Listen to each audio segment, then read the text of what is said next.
Hi, I'm Todd Whitehead, GM of Mag-Torch, and want to talk to you today a little bit about our MagFlame 360 torch. First and foremost, this torch is regulated, so it has a single stage regulator, which allows you to have a consistent flame despite ambient temperature or angle of operation. Torch features a very rich, strong swirl flame, so it actually wraps your workpiece as you're doing the work. It has a trigger lock, so when you're carrying it and you want to make sure that that trigger cannot be ignited, you can lock that trigger out. While it's open, you also have the ability to hit run lock. So it's an instant on and instant off torch. I pull the trigger, you have a flame. You release the trigger, the flame goes out. But if I want to run the flame while I don't have my finger on the trigger, I have a run lock button on the very top.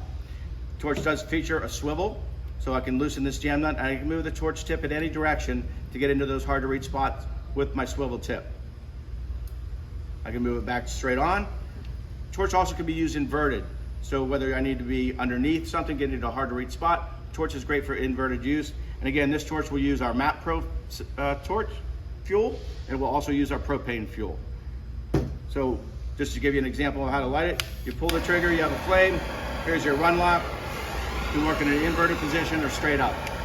This is great for doing soft solder work of 1/2 inch or any type of light metal brazing. If you're doing some craft hobby work where you're trying to join two pieces of metal together, torch works great for that as well. Remember to visit us at magtorch.com for information about the MagFlame 360 and other torches that you need.